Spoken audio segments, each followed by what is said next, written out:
বিয়ে করতে যাচ্ছে, একটা আংটি দিয়েছে, আংটি পরে বিয়ে করতে গেছে, আর বিয়ে পড়ানোর সময় আংটি খুলে নিচ্ছে, বলছে বিয়ে পড়ানোর সময় আংটি খুলে দিতে হয়। বিয়ের সময় খোলা যায় আর অন্য সময় পড়া যায় যাচ্ছে। সোনা পুরুষের জন্য হারাম, সম্পূর্ণ হারাম। এক চুল পরিমাণ সোনা রাখতে পারবেন না। এইটা হচ্ছে কিনা, একটু কম করো সাউন্ডটা। আমার ভাই, সোনাটা সম্পূর্ণ হারাম। আপনি কি রাখতে পারেন? যদি সফরের মধ্যে যান, এতটা রূপোর আংটি আপনি পরতে পারবেন যতটা রূপোর আংটিটা বিক্রি করে যেন আপনার কাফন দাফন হয়ে যায়, ওই জন্যে। তা না হলে জায়েজ নাই। আমার মুসলমান ভাই, আমরা ইসলামটাকে ইসলামের মতো নিইনি, ইসলামটাকে আমার মতো, নিজের মতো করে সবাই চালাচ্ছি। সবাই ভাবছে আমি মুমিন, আমি যা করছি এটা ইসলাম না। যারা মনে করছেন নামাজ পড়ি, রোজা রাখি, তাসবিহ তেলাওয়াত করি, এটা ইসলাম না। ইসলাম মানে হচ্ছে পুরো একটা জীবন ব্যবস্থার নাম ইসলাম। ইসলাম অত সহজ নয়। তা না হলে আজকে দেখতে পাবেন গোটা পৃথিবীর মুসলমান উলামা থেকে বিচ্ছিন্ন, আলেম থেকে বিচ্ছিন্ন, কোরআন থেকে বিচ্ছিন্ন, ইসলাম থেকে বিচ্ছিন্ন। কেন? অথচ তারা নিজেদিকে মুসলমান বলে দাবা করে বসে আছে। নিজেদেরকে বলছে আমরা মুসলমান, লোকের কাছে প্রকাশ করছে আমি মুসলমান। মুসলমান যে হবে তার তো দাড়ি থাকবে, মুসলমান যে হবে সে তো নামাজ কাজা করবে না, মুসলমান যে হবে মিথ্যা কথা তো সে বলবে না, মুসলমান যে হবে সে তো সুদ খাবে না, মুসলমান যে হবে সে তো চুরি করবে না, মুসলমান যে হবে সে তো ধোঁকাবাজি করবে না, মুসলমান যে হবে সে তো প্রতারক হবে না, মুসলমান যে হবে সে তো কেউকে কষ্ট দিতে পারে না, মুসলমান যে হবে তার দ্বারা তো পৃথিবীর কেউ কষ্ট পেতে পারে না। জোরে বলুন সুবহানাল্লাহ। আজকে বলে দেব, মুসলমান মুসলমানের দ্বারা কষ্ট পাচ্ছে, মুসলমান মুসলমানকে মারছে, মুসলমান মুসলমানের রক্ত বোয়াচ্ছে। এটাই তো পার্থক্য। আল্লাহ নবী সাহাবীদের আখলাক খুলে দেখেন। যখন মদিনাতে এসছে হিজরত করে, নবী এবং সাহাবীরা জানেন মদিনার মানুষ আনসারদের কাছে যে মাল ছিল, যার কাছে দুটো খেজুর গাছ, আল্লাহ নবী সাহাবীদেরকে একটা খেজুর গাছ দিয়ে দিয়েছে, এইটা নিয়ে তুমি ব্যবসা করে সংসার চালাও। জোরে বলুন সুবহানাল্লাহ। যার কাছে দুটো বিবি ছিল, একটা বিবি দিয়ে দিয়েছে, এই বিবিটা তোমার। এইভাবে বাটোয়ারা করেছে। কেউ মেয়ের সঙ্গে বিবাহ দিয়েছে কোন সাহাবীর, এবং তাদেরকে মালের হিস্সা দিয়েছে, ঘরের হিস্সা দিয়েছে, এবং তাদের হেল্প করেছে। আজকে বড় কষ্ট লাগে, আপনার কাছে মুসাফির এলে কষ্ট পাই, আপনার কাছে গরিব এলে কষ্ট পাই।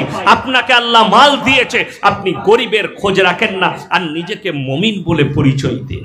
অথচ হাদিসে আছে যারা মালদার হবে তাদের উচিত তোমরা তোমাদের বাড়ির দেওয়ালটা একটু নিচে করো। তুমি এই জন্য দেওয়ালটা নিচে করবে, ছোট করবে, যেন গরিবীর গরিবিটা দেখতে পাও। তোমার পাশে যে গরিব বাস করছে সে খেতে পেলো কিনা এটা নজর রাখার জন্যে দেওয়ালটাকে নিচু করো। অমুকের বাড়িতে চুলা জ্বলেছে কিনা, অমুকের বাড়িতে খানা হয়েছে কিনা, এটা তোমরা নজরে রাখো। আজকে বলুন, আমরা কজন কার কার খোঁজ নেই? কোন গরিবের, কোন এতিমের খোঁজ নিয়েছেন? হাজারো বাচ্চা রাস্তায় ঘুরে বেড়াচ্ছে, হাজারো গরিব রাস্তার মধ্যে আছে, হাজারো মুসলমান গরিব মেয়ের বিয়ে দিতে পারেনি। তারা কি করেছে? বন্ধন লোন নিয়েছে, গ্রুপ লোন নিয়েছে মেয়ের বিয়ে দিবার জন্য।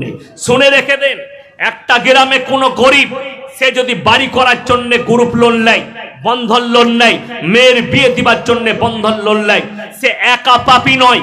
সেই গ্রামের যারা মালদার থাকবে, যাদের যাকাত ফরজ হয়েছে, যারা যাকাত দেয়নি, সেই বড় লোকরাও পাপী হবে। এত সহজ ইসলাম নয়। আপনার আল্লাহ যাকাত ফরজ করেছে, আপনার 1 লাখ টাকা যাকাত বেরোবে, আপনি যাকাতই দেননি, আর আপনি বলছেন আমার মতো হাজি সাহেব কেউ নাই, তুই তো যাকাতের পয়সা খাচ্ছিস। কথা বুঝতে পেরেছেন না পারেননি? আমাকে দাওয়াত দিলে ভেবে দিবেন, কার গায়ে লাগবে জানি না, আমি বলে চলে যাব, আমাকে দাওয়াত দিবেন, প্রয়োজন নাই, আমার অসুবিধা নাই। তুমি দাওয়াত দিবে না, আর কেউ দাওয়াত দিবে, অসুবিধা কি আছে?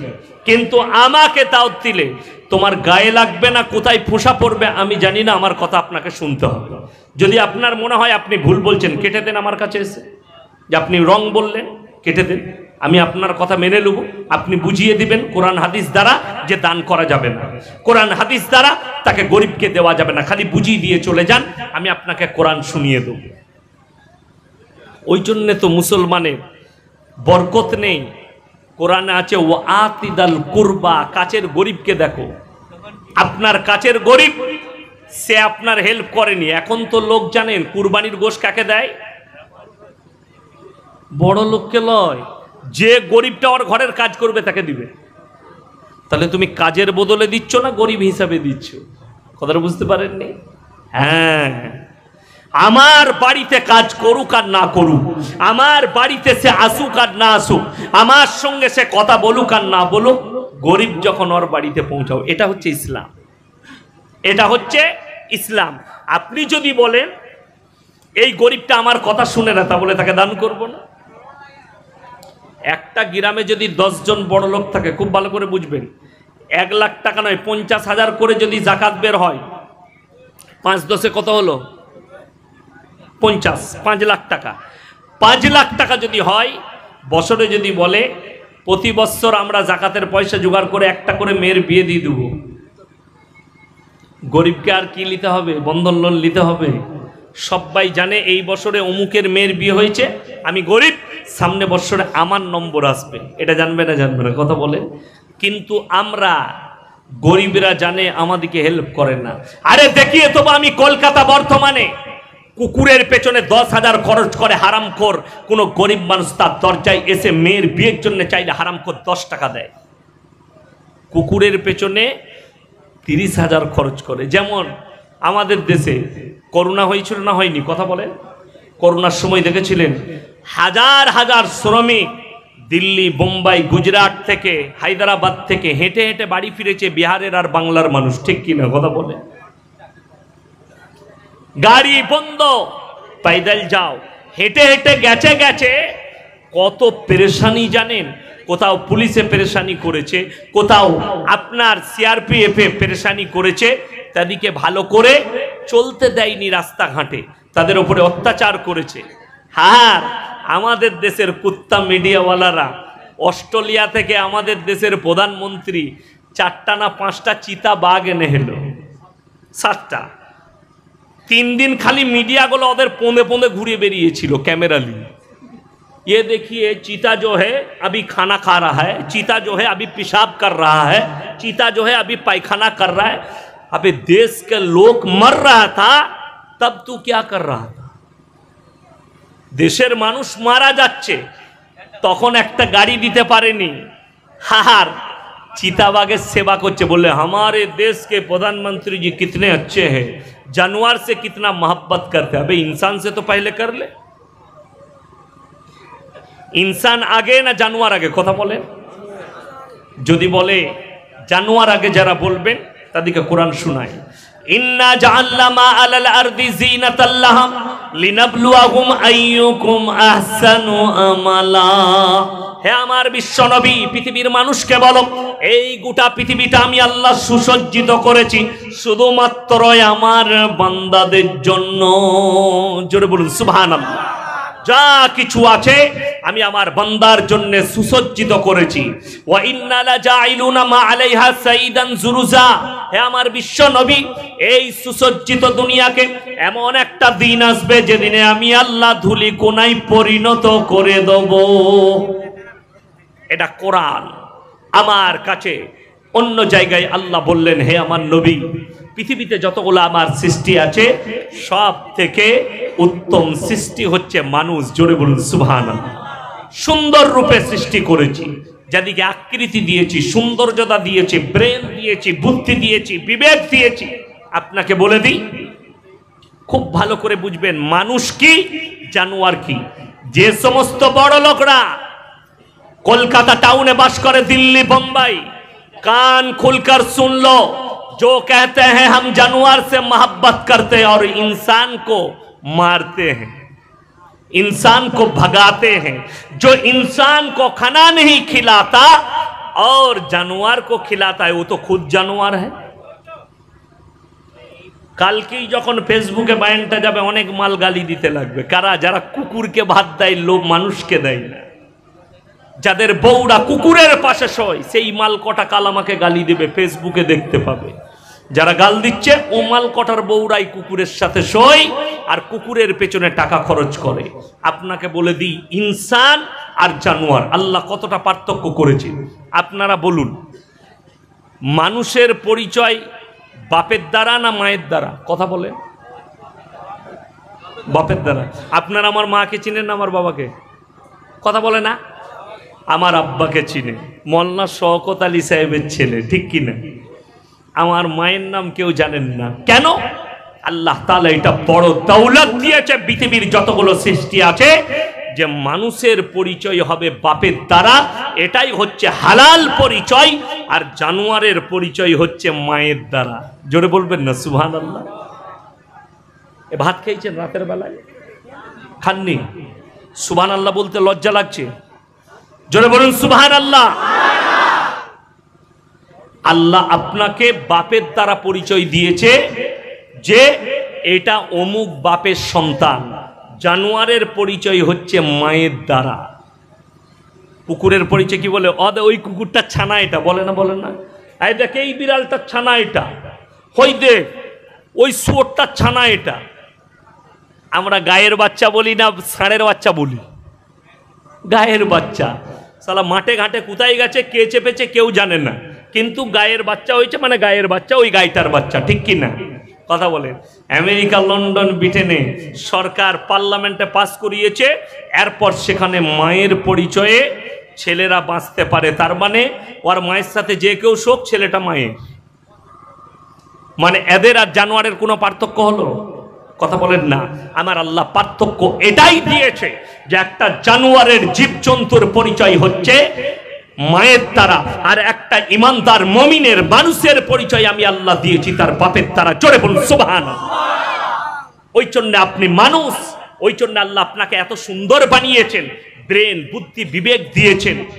বিশ্বাস করুন আল্লাহ রাব্বুল আলামিন এত বড় মেহেরবান, বেনিয়াজ, পাক।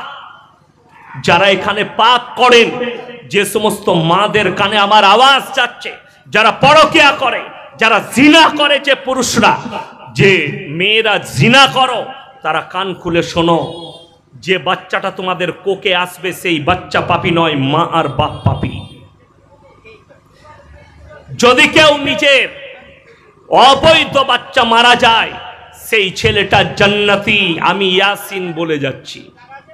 কোন ছেলে যদি অবৈধ হয়, পরকীয়ার বাচ্চা হয়, সেই বাচ্চাটা যদি পেটে মারা যায়, সেই বাচ্চাটা হচ্ছে জান্নাতি বাচ্চা। জোরে বলুন সুবহানাল্লাহ। আল্লাহ এতটা মেহেরবান। কোন যদি হিন্দু ঘরের বাচ্চা, নিষ্পাপ বাচ্চা, এটার উপরে ইখতিলাফ আছে, সে যদি মারা যায় বাচ্চা ছেলে, সেই বাচ্চার জন্য অনেক অনেক মুহাদ্দিসিন বলেছেন সেই বাচ্চাটা মুসলমান হয়ে মারা গেছে, সেই বাচ্চাটা জান্নাতি। জোরে বলুন সুবহানাল্লাহ। ওই জন্য আমার আল্লাহ মেহেরবান, বেনিয়াজ, পাক। প্রশংসার ভাষা নেই যে আল্লাহ আপনাকে মানুষ করেছে, আল্লাহ আপনাকে মুমিন বানিয়েছে, ইমানদার বানিয়েছেন। আপনাকে কোনো জানোয়ার বানায়নি। মায়ের পরিচয় নয়, আপনাকে বাপের পরিচয় আল্লাহ দিয়েছে, যাতে এটা হালাল সন্তান হয় এক বাপের। ওই জন্যে শুনেলেন অনেক মেয়েরা আমাদের দেশের, দেখবেন একটা ফিল্ম বেরিয়েছিল 72 হুরে, একটা ফিল্ম বেরিয়েছে कि मुसलमान लोग कहते हैं जन्नत में हूरे मिलेंगे। कितना? किसी ने कह दिया कि 72 हूरे मिलेंगे। चलो भाई 1 मिनट के लिए 72 हूर मिल जाएंगे।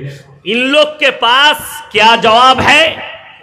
अगर लड़का को हूर मिलेगी तो फिर लड़की को क्या मिलने वाला है? मेरा की पावे। हम तो उससे कहते हैं हमसे मुलाकात करो, हम समझा देंगे क्या मिलेगा। पहले तो हम ये पूछ लेंगे तेरे बाप कितना है। পানিটা দে। কথাটা বুঝতে পেরেছেন? কেউ কি যদি জিজ্ঞেস করেন ভাই তোর বাপ কটা মারবে না জুতো করে, হ্যাঁ বে বাপ জিজ্ঞেস করলি কেন বে? কিন্তু যদি জিজ্ঞেস করে তোর মা কটা, বলবে আমার বাপের একটাই বিয়ে, রাগ করবে না, ঠিক কি না? আপনারা আমাকে যদি জিজ্ঞেস করেন হুজুর আপনার কটা মা, আমি বলবো একটাই মা, আমার বাপের একটাই বিয়ে হয়েছিল, রাগ করার কিছু নাই। কিন্তু কেউ যদি বলে হুজুর আপনার বাপ কটা, তাহলে মারবো না তাকে জুতো করে। তাহলে কি বললিবে বাপ কটা? যে কোনো ভালো ভদ্র মানুষ রেগে যাবে, বাপ কটা রেগে যাবে। কেন? একটা স্ত্রীর দুটো স্বামী হলে বিপত্তি ঘটবে। ছেলেটা কার বোঝা যাবে না। একটা স্বামীর দুটো বিবি হলে যদি এই বিবির সঙ্গে প্রথম বিবির সঙ্গে সহবাস করে, তার পেটে বাচ্চা আছে, জানা যাবে এটার বাপ এটা। আর যদি ওই বাচ্চার সঙ্গে ওই দ্বিতীয় স্ত্রীর সঙ্গে করে, বোঝা যাবে ওটা দ্বিতীয় স্ত্রীর পেটে বাচ্চা, মানে আমারই বাচ্চা। দুটোর বাপ একজনাই। কিন্তু একটা মেয়ের দুটো স্বামী হলে তাকে রক্ত রিপোর্ট করতে হবে, বহু ঝামেলা করতে হবে, মেডিকেল চেক আপ। ছেলেটা কার? বিসমিল্লাহ, আলহামদুলিল্লাহ। ইমাম সাহেব জানে ঠান্ডা খায়, চাগাতে গেলে ঠান্ডা দিতে হবে। আলহামদুলিল্লাহ। আমার মুসলমান ভাই, ওই জন্যে জান্নাতে নারীরা যদি জান্নাতি হয়, নিজের স্বামীকে পাবে। জোরে বলুন সুবহানাল্লাহ। পৃথিবীতে স্বামীর জন্যে স্ত্রীর থেকে বড় দৌলত কিছু নেই। স্ত্রীর কাছে স্বামীর থেকে বড় দৌলত কিছু আছে? নাই। যে পুরুষরা মনে করেন বউ না হলেও চলবে, তারা জিনা করে চলে, তারা জিনাখোর, তারা নারীবাজি।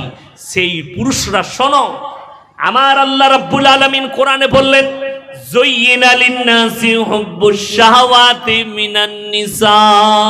হে আমার বিশ্ব নবী, দুনিয়াতে আমি আমার বান্দাকে সবথেকে দামি দৌলত যেটা দিয়েছি, সেটার নাম হচ্ছে বিবি। জোরে বলুন সুবহানাল্লাহ। বিবির থেকে বড় দৌলত কিছুই নেই। বিবি হচ্ছে একটা আপনজন দৌলত। যদি স্ত্রী বাপের বাড়ি যায়, 3 দিন যদি আপনাকে রেঁধে খেতে হয় না, আপনি বুঝতে পারবেন, ঠিক কিনা কথা বলেন? 3 দিন। আমার জন্যে আমার স্ত্রী 1 ঘন্টা, মানে সারাদিন কোনোদিন রাত কাটায়নি আমার শ্বশুর ঘরে আমার জন্যে। জানে যে হুজুর কি খাবে, আমার স্বামী কি খাবে। ওই জন্যে আমার বিয়ের পর থেকে এখনো ভালো করে রাত কাটায়নি কোনোদিন শ্বশুর ঘরে, কোনোদিন রাত কাটায়নি। আমার জন্যে রাত কাটায়নি। চলে আস, সকালে গেলে বিকালে পালিয়ে আসে, দুপুরে খেয়ে পালিয়ে আসে। কেন? আমার স্বামী কি খাবে, স্বামী কি খাবে, এটা। আমি তো জলসাই থাকি, তারপরে আমার স্ত্রী যায় না। রাত 2টোয় হুজুর ঘর ঢুকবে, আমার স্বামী পায়ে যন্ত্রণা করবে, পা টিপে দিতে হবে, পানি লাগবে, আরো অন্য হাজত আছে, মিটাবে। এই জন্য স্ত্রী একটা বহুত বড় দৌলত। যাদের স্ত্রী থাকতে স্ত্রী মারা গেছে, তাদেরকে গোপনে জিজ্ঞেস করবেন, চাচা বউ নাই, কেমন লাগছে? বলে ওটা বলতে হবে, কি বলে? অনেকজন ওই জন্য বলে, ধিৎকারে বলে, যা হবে হবে, আমি বিয়ে করবো, আর থাকা যাচ্ছে না। এমনি বলে না, বড় কষ্টের সঙ্গে বলে। আপনারা মনে করেছেন, যারা হাসছেন তারা শুনেন, যারা মনে করছেন স্ত্রী শুধু মিলামিশার জন্য, না, স্ত্রী এত বড় একটা দৌলত। ওই জন্য বিবাহকে অর্ধেকটা ঈমান বলা হয়েছে। জোরে বলুন সুবহানাল্লাহ। আপনি চোখের জিনা থেকে বাঁচবেন, মুখের জিনা থেকে বাঁচবেন, কানের জিনা থেকে বাঁচবেন। আজকে তো আমরা আমাদের সন্তানদিকে জিনায় ঠেলে দিচ্ছি, জিনা করার সুযোগ করে দিচ্ছি। কেন করছেন? আমাদের মতো মৌলবীর মূল্য তো আপনাদের কাছে নেই। আমাদের মূল্য 2 জায়গায় আছে, হলে আর মোলে, ঠিক কিনা কথা বলে? হলে আর মোলে। হয়েছে হুজুর কানে আজান দেন, মুখে পানি দেন, আর মরেছে জানাজা পড়ান। বলে বাকি? বলে বাকি সব ওই তো নানির হাদিস আর খালার হাদিস, হাদিসুন নিসা, মেয়েদের হাদিস চলে, আমাদের হাদিস চলে? আমাদের হাদিস একটাও চলে না। আমাদের হাদিস চললে তো প্রত্যেকটা বিয়ের দিন ঠিক করার সময় একটা করে আলেম বসে থাকতো, আপনার ইমাম, আপনার পছন্দর আলেম বসে থাকতো, যে হুজুর সুন্নত তরিকায় কি করে হবে। এরা গ্রামের মোড়লকে ডাকবে, নেতাকে ডাকবে, আমাদের মতো মৌলবীকে ডাকবে না, জানছে অবৈধ কাজগুলো নিষেধ করবে। ওই জন্যে ডাকিস না, অবৈধ কাজ এরা নিষেধ করে দিবে, এটা করা যাবে না, ওটা করা যাবে না। এই জিনিস চলবে না, ওই জিনিস চলবে না। ওই জন্য ওদিকে এখন ডাকবি কোথাও, ওদিকে জলসায় ডাকবি, ওদিকে মরা ঘরে ডাকবি, জানাজা পড়াবে ওরা, ওদের আবার কাজ আছে, বাকি তো সব আমাদের। ওই জন্যই তো এখনো আমাদের দেশে 40-এ খানা চলছে। আর কিছু গুটকাখোর মৌলবি আছে, তারা বলছে 40-এর খানা আবার বন্ধ করে। ওই খেয়ে খেয়েই তো তাদের পেট মোটা হয়েছে। আমাকে বলবেন হুজুর আপনি কি খেয়ে মোটা হয়েছেন? আমার বাপকে কি জিজ্ঞেস করো, আমার মাদ্রাসায় যারা যায় সেই মেহমান দিকে জিজ্ঞেস করো, ইয়াসিন মাদ্রাসায় খানা খাই না। যেদিন থেকে আমার আব্বার মাদ্রাসায় জয়েন করেছি সেই দিন থেকে মাদ্রাসায় এক লুকমা খানা খাই। আমি বাড়িতে খানা খাই, মাদ্রাসায় ক্লাস করি, মাদ্রাসার খানা খাই। কেন খাই না? এখন তো হুজুর দিকে কি খাওয়াবে কোনো ঠিক নাই। লোকরা বলছে লটারিতে টাকা পড়েছে, বলে হুজুর দাওয়াত করব ছেলেদিকে। কি করবে? বলে বরকত। লটারিতে টাকা পড়েছে, সুদের ওপরে টাকা করেছে, বলে 1 বছরে 5 লাখ টাকা সুদে লাভ হয়েছে। কি করব? বলে তাহলে মাসার ছেলেদিকে দাওয়াত খাইবে। আমাদের আর ইলম হাসিল হবে না, দোয়া কবুল হবে? আমাদেরকে তো ছাড়ছ না। হাওড়ার একটা ছেলে ফোন করে বলছে হুজুর আপনি তো জলসায় যান, যখন খানা খান কি খান? আপনিও তো হারাম খান। আপনাদেরকে বুঝিয়ে দিই, যদি বলেন হুজুররা জলসায় এসে, আচ্ছা এই গ্রামের আমি কেউ কি চিনি যে কে কি ব্যবসা করে? তাড়াতাড়ি বলুন। কেউ কিন্তু চিনি না। আমি যখন চিনি না, আপনারা দাওয়াত দিয়েছেন, আপনারা মুমিন ভাই হিসাবে আপনাদের উচিত আমাকে হালাল মালটাই খাওয়ানো। হারাম যে আমাকে খাওয়াবে হুজুর দিকে, সেটার পাপী তারা হবে জেনে শুনে যারা আমাদেরকে হারাম খাওয়াবে। এটা লিখে নিয়ে যান। আমি পাপী নয়, হুজুররা পাপী নয়, তোমরা পাপী। যে খাওয়াচ্ছে সে পাপী। অত সহজ নয়। খালি মনে করছে হুজুর দিকে ফেরে ফেলাবো। এই চন্ডেই তো আজকে পৃথিবীর এই অবস্থা। হাজার হাজার আলেম জেলের কুঠরিতে। আল্লামা দেলোয়ার হোসেন সাইদির মতো লোককে পয়জন দিয়ে মারা হয়েছে। আপনারা কিছুই জানেন না। তার নাম রাখা হয়েছে রাজাকার। বাংলাদেশের কিছু কুলাঙ্গার গুটকাখোর মৌলবি, তারা নিজেদিকে সুন্নি বলে, আর তারা বলছে তার জন্য দোয়া করা যাবে না। আল্লামা দেলোয়ার হোসেন সাইদির জন্য দোয়া করা যাবে না। তার জন্য তোর মতো কুলাঙ্গার নয়, তোর মতো রাজাকার নয়, তোর মতো ভণ্ড গুটকাখোর মৌলবি নয়, তার জন্য দোয়া করছে গোটা বিশ্বের মুসলিম দেশগুলোতে দোয়া হয়েছে। তোর মতো গুটকাখোর মৌলবির দোয়া তার জন্য প্রয়োজন নেই, আমাদের জন্য প্রয়োজন নেই। বড় কষ্টের বিষয়, দুঃখের বিষয়। এটা হাসিনা সরকারের ভোটের একটা পয়জন। দেলোয়ার হোসেন সাইদিকে মেরে দাও, ভোটে জিততে গেলে ওকে মার্ডার করতে হবে। আমি বলেছি যদি হিম্মত থাকে, হাসিনা যদি এক বাপের বিটি হয়ে থাকে, একবার খালি হকের ওপরে ভোট করে দেখাক, ওকে লাত মেরে দেশ থেকে যদি না তাড়ায়, ওর বাপের থেকেও খারাপ হাল করবে আল্লাহ। এখন তো বাংলাদেশের কিছু গুটকাখোর মৌলবি আছে, তারা আবার কবর জিয়ারত করতে যায়। বলে কি বলে জানেন? বলে জানাব হযরত মুজিবুর রহমান। সে কবে হযরত হলো বে? এটাই কষ্টের। কে? গুটকাখোর মৌলবি যারা নিজেদিকে সুন্নি বলে।